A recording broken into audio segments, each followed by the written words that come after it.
I want to welcome everybody to the very first annual Therapeutic Agility Summit, a meeting of people who are pioneers in the concept of using agility to help fearful, reactive, and highly distracted dogs gain some life skills and also have some fun. Because my red dog, Mac, was tugging at me saying, you know, I'm not the only dog. Remember, there's a lot of us out there who are never going to make it to the podium. There's a lot of dogs out there who are not going to get ribbons. And isn't there something else that we can do? Because we really like agility. And it's very helpful. So in 2008, I started teaching what I called the Therapeutic Agility class, or the Reactive Dog Agility class. And the whole concept behind the class was to give dogs who have special issues agility as an outlet for something else. Now, of course, we'll talk about their prerequisites and things that they had to do before the class. But the concept of therapeutic agility is very much like the concept of sports, music, and arts for kids. Why do we get kids into arts and music and sports? 1, to keep them out of trouble. 2, to help them mature and develop. And maybe 3, to develop some life skills in their life. And I think agility can be the exact same thing for dogs.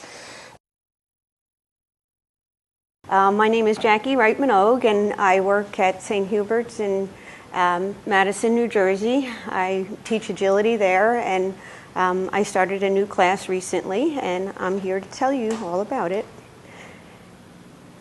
With her, I really learned how to try to stay calm, because she's reacting and I would panic. I didn't really know how to deal with this sort of dog.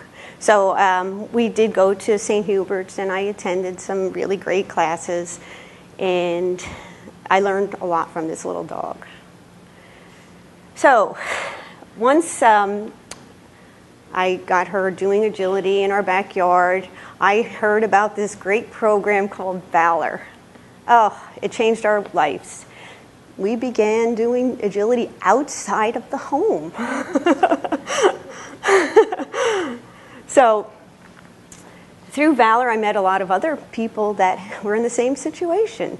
We all clicked, and I realized that there are people like me and Sheila out there that wanted a place to go. So I went to the people at St. Hubert's, and I proposed a new course, and I was very happy that they said, okay, people. So we've been working on that you only take Saxy out when you are ready to work and you have a plan. Saxy needs structure. She needs a routine.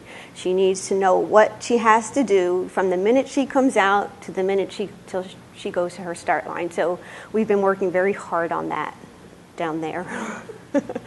So here, the dog on deck is way, way too close, and you'll see that in a second. Right there. Way too close. She was supposed to be down at the other end of the field. So that's what I mean about that I have to really watch that. So whenever there is any disconnection with Saxy, that's it. She's gone. She charges that fence. So she had to stay connected and handle it differently than she wanted to handle.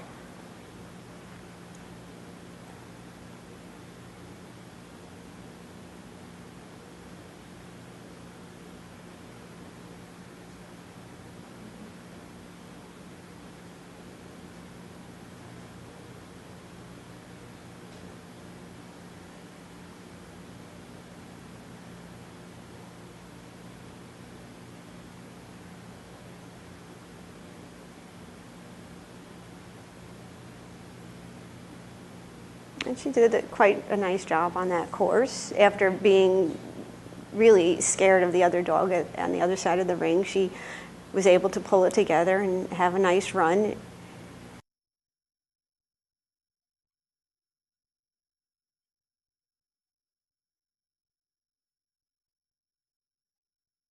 Now, using agility to help a dog overcome whatever its issues are is a great thing. But what are you going to do if you got a dog that's completely shut down, that can't move, a dog that can't be around another dog, that goes over the top if something moves?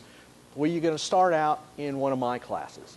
You're going to start out in potentially a Fearful Fido class, for dogs that respond to anything by showing fearful behaviors, including trembling, hiding, snapping, fear biting, or just shutting down. Okay? And or in the reactive dogs class, for dogs that can't relax in the presence of a stimulus, that behave in an aggressive manner, confident, scary looking. Now, I'm not going to show you any videos because you know what frightened dogs look like and you know what aggressive dogs look like. And you'll probably see plenty of this later on today anyhow. The thing that I find interesting about these classes is that no matter what the dog's response to a stimulus is, they seem to generally be coming from a position of anxiety. We see very few dogs who are dominant aggressive. They're mostly fearful. They're afraid of something. And so we use counter-conditioning and desensitization to help these dogs address whatever their concerns is in both classes. In fact, both classes are actually the same, just working with different responses from the dogs. And so desensitization is the process of taking something that's scary and making it less scary by exposure to the stimulus, whatever it is, at a very low level, where the dog can be okay and be below that threshold Michele talked about, and then we pair it with some kind of reward, and they start being less concerned about the scary thing, and then we can up the intensity of that scary thing, and the dog's able to deal with it more and more and more and more. We kind of pull out whatever we can get our hands on and try it on the dogs. Often we find things that the owners didn't present as an issue that suddenly come up. And sometimes it's just as subtle as me putting on a pair of sunglasses. You know, that's enough to send a dog over the top.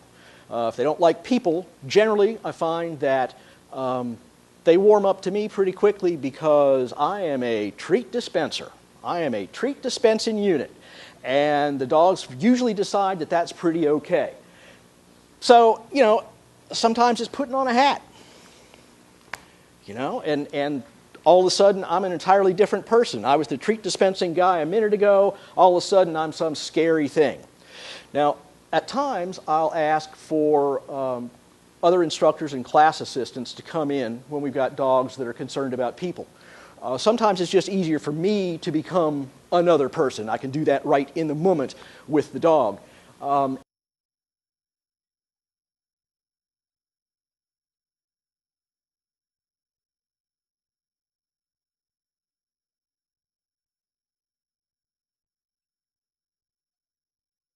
So my piece to talk about today is actually the role of the relationship between people and their dogs, and then how that is the beginning part of preparing them for therapeutic agility and really just preparing them for life.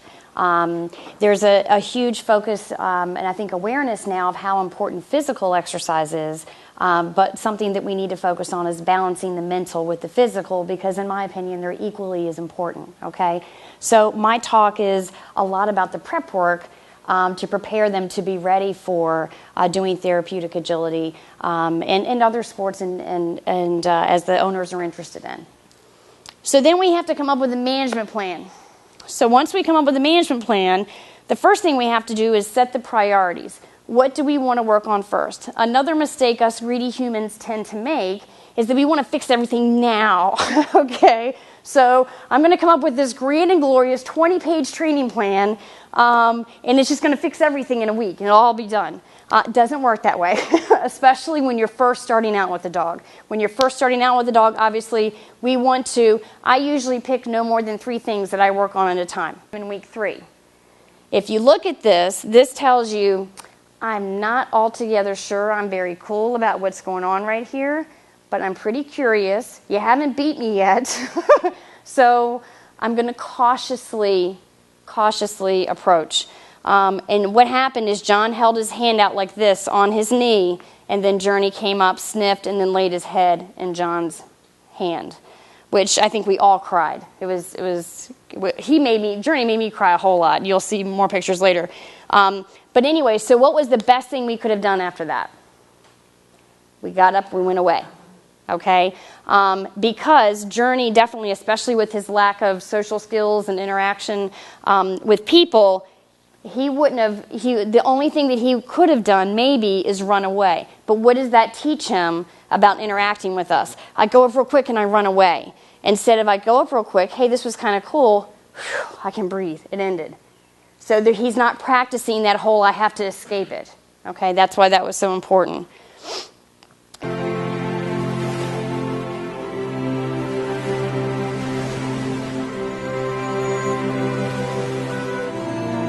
All right, well, my name is Mandy, and I'm going to be talking about the use of BAT and Control Unleashed in a therapeutic agility class.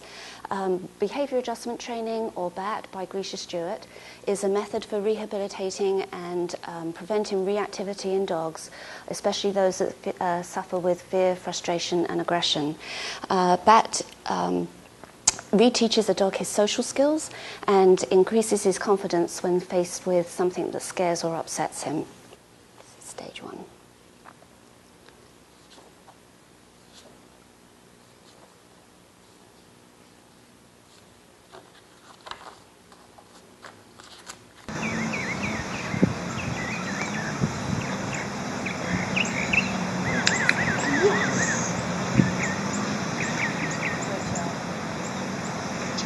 So we have Debbie sitting over here inside the ring with the camera. So she's got 2 triggers really. She's got a person there and then the camera. And Karen's not asking her to look. Karen's clicking her when Daisy notices.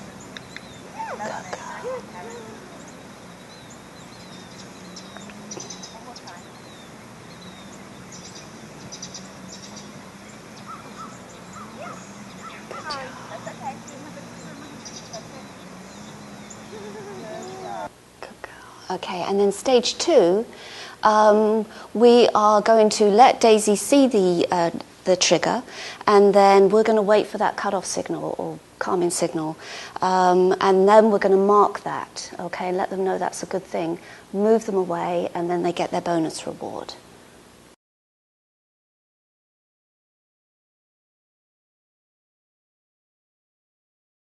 And you? And me. Stanley is a boxer. He's about 5. His triggers are numerous.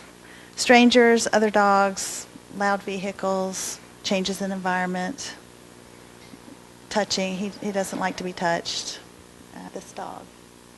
So we decided he was going to stay with us. We said we can't send this dog away. So I took him to the vet that originally looked at him in Raleigh, and she had him, a behavioralist come in and evaluate him. And after a walk around the block, he jumped over a manhole, wouldn't touch it. She came back to me and she said, this dog is a liability. You need to put him down. That he's really a bomb about to explode. And the Biffles actually, Mrs. Biffle sent me a check. She loved this dog and didn't want to see him go down. So she sent me a check to take him to dominant dog class. So that's where we started with dominant dog class. We changed his diet at your recommendations. He's on a grain-free diet. And then at the end of our class, we graduated. Yay, Stanley!